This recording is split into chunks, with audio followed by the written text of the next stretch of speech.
महाकुंभ नगरी प्रयागराज में आप सभी का स्वागत है। दुनिया के सबसे बड़े धार्मिक सम्मेलन महाकुंभ 2025 प्रयागराज की पावन भूमि में आयोजित होने जा रहा है। आस्था और विश्वास का ऐसा पवित्र संगम जहां एक ही डुबकी से अमृत के समान पुण्य मिलता है। हर 12 सालों में आयोजित होने वाले महाकुंभ में देश और विदेश से करोड़ों लोग शामिल होते हैं। इस बार के महाकुंभ में 40 करोड़ लोगों के शामिल होने का अनुमान लगाया जा रहा है। इस बार का महाकुंभ बहुत ही भव्य और दिव्य होने वाला है। मेला क्षेत्र के साथ साथ पूरे ही शहर को दुल्हन की तरह सजाया जा रहा है।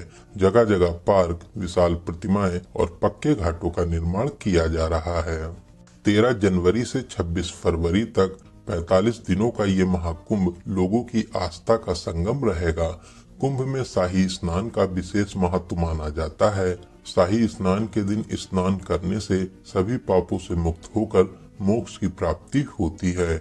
इस पावन भूमि पर मां गंगा, यमुना और अदृश्य सरस्वती का पवित्र संगम होता है, जिसे त्रिवेणी संगम कहते हैं। इस संगम में स्नान करने से सभी मनोकामनाएं पूरी होती हैं। प्रयागराज में हर वर्ष माघ मेला, 6 वर्षों में अर्ध कुंभ और 12 वर्षों में महाकुंभ का आयोजन किया जाता है। तो दोस्तों, आज के इस खास और इंफॉर्मेटिव वीडियो में मैं आपको महाकुंभ 2025 की संपूर्ण जानकारी देने वाला हूं। अगर आप भी इस महाकुंभ में आने की प्लानिंग बना रहे हैं तो आप एकदम सही वीडियो देख रहे हैं। ये वीडियो आपकी बहुत हेल्प करेगा। इस वीडियो में बात करेंगे आप यहाँ तक कैसे पहुँचेंगे, रुकने के लिए होटल, धर्मशाला या टेंट कहाँ पर लेना चाहिए, स्नान और दर्शन का सही तरीका क्या है, यहाँ पर दर्शन करने के प्रमुख स्थान कौन से हैं, और वीडियो के लास्ट में बात करेंगे संपूर्ण बजट की। तो महाकुंभ दर्शन की A to Z complete information के लिए वीडियो को एक बार पूरा जरूर देखें। दोस्तों, इस बार के महाकुंभ में लोगों की संख्या को देखते हुए शासन और प्रशासन ने विशेष तैयारियां की हैं। मेला क्षेत्र को यूपी का 76वां जिला बनाया गया है, जिसे 25 सेक्टरों में बांटा गया है। भक्तों की भीड़ एक जगह इकट्ठा न हो, इसके लिए 7 पक्के घाट भी बनाए गए हैं। साथ ही सभी की सुरक्षा के लिए पुलिस, सेना, PAC, NDRF, SDRF, जल पुलिस, पैरामिलिट्री और प्राइवेट पुलिस के लाखों जवान तैनात किए गए हैं। मेले की साफ सफाई और देखरेख के लिए हजारों सफाई मित्र भी सेवा दे रहे हैं। लोगों को आने जाने में कोई भी परेशानी न हो, इसके लिए अलग अलग मार्ग बनाए गए हैं। साथ ही साथ सभी मार्ग पर पार्किंग की विशेष सुविधा भी दी गई है, जिससे सभी लोग कम से कम चलकर घाट तक पहुंच सकें। तो चलिए वीडियो में आगे बढ़ते हैं और बात करते हैं आप प्रयागराज तक कैसे पहुंचेंगे। दोस्तों, प्रयागराज में बहुत से रेलवे स्टेशन बने हुए हैं, जैसे Prayagraj junction, Prayagraj Rambagh, Prayag junction, Naini junction, Prayagraj Sangam, Phaphamau, Jhusi, Prayagraj Chheoki, Bamrauli और सूबेदारगंज। आप अपने शहर से यहाँ के किसी भी स्टेशन तक आ सकते हैं। रेलवे ने यहाँ तक आने के लिए लगभग 3000 मेला स्पेशल ट्रेन भी चलाई हैं। साथ ही साथ रेगुलर ट्रेन भी चल रही हैं। वहीं उत्तर प्रदेश के हर जिले से रोजाना बहुत सी बसेस प्रयागराज के लिए लगाई गई हैं। साथ ही 7000 नई शटल बसेस को भी शहर में चलाया जाएगा। बात करें फ्लाइट की, तो प्रयागराज में भी एयरपोर्ट है। इसके अलावा लखनऊ, बनारस, पटना तक आने के बाद भी आप प्रयागराज तक आ सकते हैं। तो चलिए, प्रयागराज पहुंचने के बाद में अब हम लोग बात करते हैं रुकने के लिए होटल, धर्मशाला या टेंट कैसे बुक करना चाहिए। दोस्तों, महाकुंभ के दौरान शहर के सभी छोटे बड़े होटल, धर्मशाला पहले से ही फुल मिलेंगे, तो आप भी पहले से ही ऑनलाइन बुकिंग करके आइए। आप प्रयागराज रेलवे स्टेशन के पास में, रामबाग स्टेशन के पास में या मेला क्षेत्र से 5 से 6 किलोमीटर दूरी तक आप होटल ले सकते हैं। मेले के दौरान नॉर्मल होटल्स की भी 2000 से 3000 में स्टार्टिंग होगी। वहीं अच्छे होटल 7000, 8000 या 10,000 तक के बजट में मिलेंगे। वहीं दोस्तों, कुंभ मेला में डोम सिटी और टेंट सिटी भी बनी हुई है। अगर आप यहाँ के टेंट में बुकिंग करना चाहते हैं तो आप कुंभ मेला की ऑफिशियल वेबसाइट kumbh.gov.in से कर सकते हैं। ऑफिशियल वेबसाइट पर जो 10 वेंडर दिए गए हैं, इन्हीं से ही आप बुक करें, वरना आप फ्रॉड का भी शिकार हो सकते हैं। यहाँ पर आप लग्जरी, डिलक्स, सेमी डिलक्स और वीआईपी टेंट तक बुक कर सकते हैं। इनकी स्टार्टिंग 8,000 से हो जाती है। इसके अलावा मेला क्षेत्र में जगह जगह रेन बसेरा भी बने हुए हैं। कुछ रेन बसेरा फ्री हैं और कुछ में आपको 100 से 200 रुपए पर बेड का चार्ज भी देना रहता है। दोस्तों, इन टेंट्स के अलावा यहाँ पर बहुत से संत महात्माओं, कथावाचकों के भी बड़े बड़े पंडाल बनाए गए हैं, जहाँ पर आप प्रवचन भी सुन सकते हैं। साथ ही साथ आप यहाँ पर आज्ञा लेकर रुक भी सकते हैं।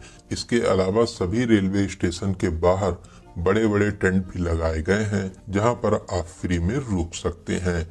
लेकिन दोस्तों, मैं आपको एडवाइस करूंगा, आप कोशिश करिए कि आप अपने शहर से सुबह प्रयागराज आ जाएं। पूरा दिन स्नान और घूमने के बाद में शाम वाली ट्रेन से आप अपने घर के लिए वापसी कर लीजिए। दोस्तों, एक बात का आपको विशेष ध्यान देना होगा, शाही स्नान के दिन शहर में सभी प्राइवेट वाहन बंद रहेंगे। आप जिस भी मार्ग से आएंगे वहीं पर आपको पार्किंग मिल जाएगी। साथ ही नजदीकी घाट पर आपको स्नान करना रहेगा। आप मान के चलिए कि आपको कम से कम 2 से 3 किलोमीटर चलना भी होगा।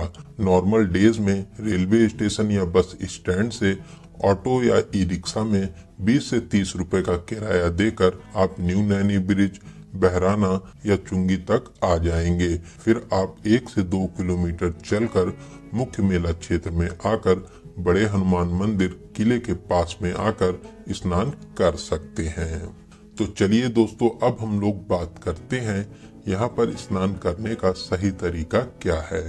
दोस्तों, यहाँ पर जगह जगह साफ सुथरे घाट बने हुए हैं। आप रेलिंग के अंदर रहकर हर हर गंगे का जाप लगाकर आस्था की पावन डुबकी लगा सकते हैं। वहीं दोस्तों, इन घाटों पर स्नान करने के अलावा आप अगर चाहें तो नाव के माध्यम से त्रिवेणी संगम के पास भी जा सकते हैं। नाव वाले 150 से 200 रुपए का चार्ज करते हैं। यहाँ पर साइबेरियन पक्षी आपका चहचहाते हुए स्वागत करते हैं। आप त्रिवेणी संगम में पावन स्नान करके पुण्य प्राप्त कर सकते हैं। दोस्तों, बहुत ही दिव्य और भव्य महाकुंभ का आयोजन किया जा रहा है। आप भी यहाँ पर आस्था की डुबकी लगाने जरूर आइए। दोस्तों, इस बार 13 जनवरी से महाकुंभ शुरू हो रहा है। पहला शाही स्नान भी 13 जनवरी पौष पूर्णिमा को होगा।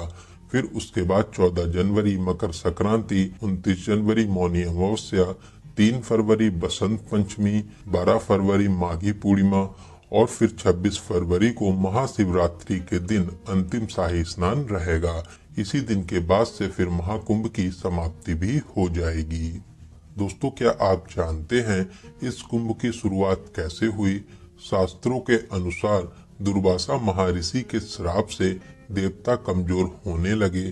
तब देवता विष्णु भगवान के पास पहुंचे। विष्णु जी ने उन्हें असुरों के साथ मिलकर समुद्र मंथन का उपाय बताया। तब भगवान विष्णु ने कछुए का रूप धारण कर मंदरांचल पर्वत को ऊपर रखकर वासुकी नाग को नेति बनाया और फिर समुद्र मंथन शुरू हुआ।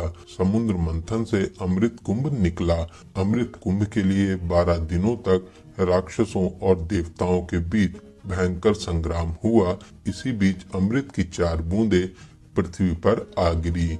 ये बूंदे हरिद्वार, प्रयागराज, उज्जैन और नासिक में आ गिरी। तभी इन जगहों पर कुंभ का आयोजन किया जाता है और 12 सालों में प्रयागराज में महाकुंभ का आयोजन होता है। कुंभ के दौरान इन नदियों का जल अमृत के समान माना जाता है। तो दोस्तों, यहाँ पर पावन स्नान करने के बाद में अब हम लोग बात करते हैं प्रयागराज में आप और कहां दर्शन कर सकते हैं। दोस्तों, यही घाट के पास में ही किला बना हुआ है। किले के अंदर प्राचीन अक्षय वट है। यहाँ पर आप दर्शन जरूर करें। ऐसी मान्यता है वनवास के दौरान राम जी भी यहाँ पर रुके थे। साथ ही साथ किले के अंदर प्राचीन पातालपुरी मंदिर भी है। आप यहाँ पर भी दर्शन आदि कर सकते हैं। दोस्तों यहीं किले के पास में ही बड़े हनुमान जी का प्राचीन मंदिर भी स्थापित है।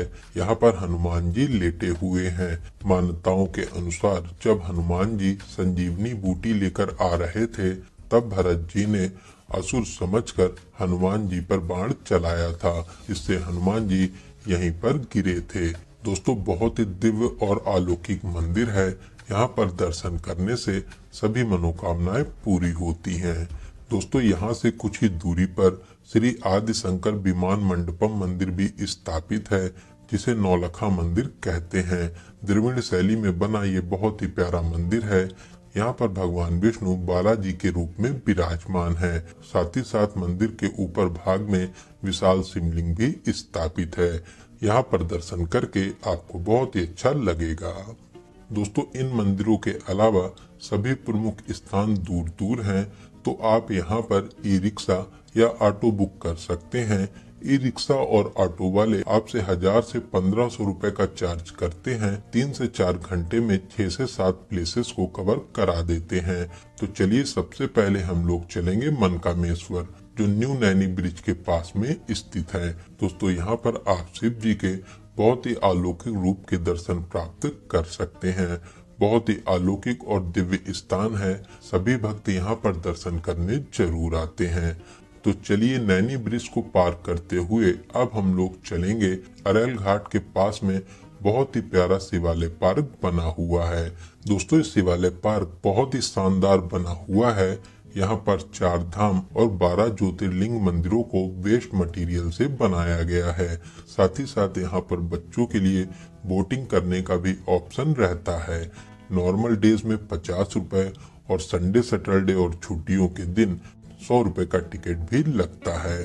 तो चलिए यहाँ पर घूमने के बाद में अब हम लोग चलेंगे कंपनी गार्डन आजाद पार्क, जो यहाँ से लगभग 8 किलोमीटर दूरी पर स्थित है।